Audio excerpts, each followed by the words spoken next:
Ya,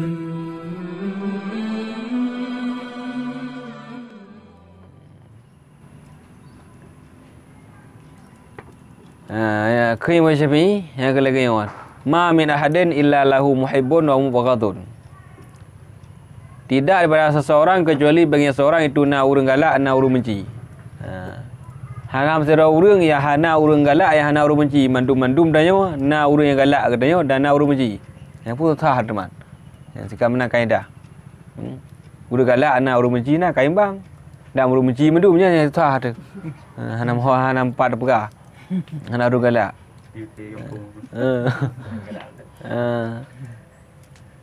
Nyo kau benci urang je. Nah, urang galak lain. Apalagi Andrea lah urang galak.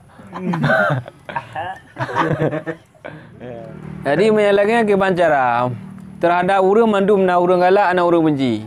Nyan cara itanya baik tak berdimang ku urang galak dari mang urang benci nya harus po sampai lehu milang ampun. Aduh dah berdepat so galak gelung so benci gelung. Aku dia pernah kertas tu saja pela sekrek tu. Ya nyan tu berdepat.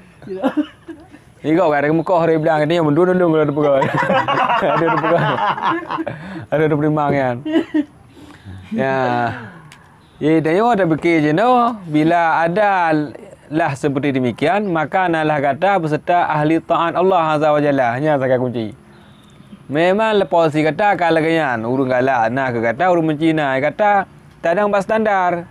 Tugas itu dah mengang urang nak kepo. Ya.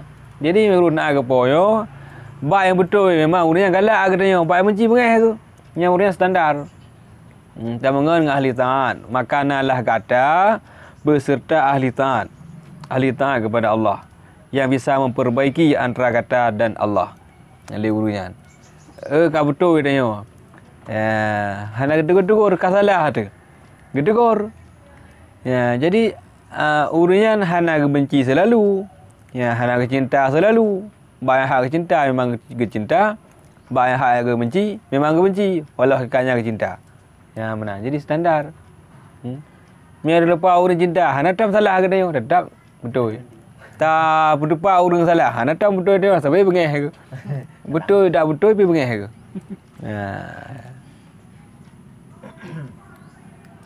Ya, benar kusyah ke. Mami tak mengang urun normal, je sekali urun sakit je benar gerak.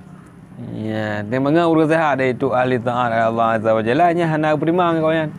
Ya hak betul-betul yang hak bengeh-bengeh tu. Sama memang nya urun yang sekali urun taat.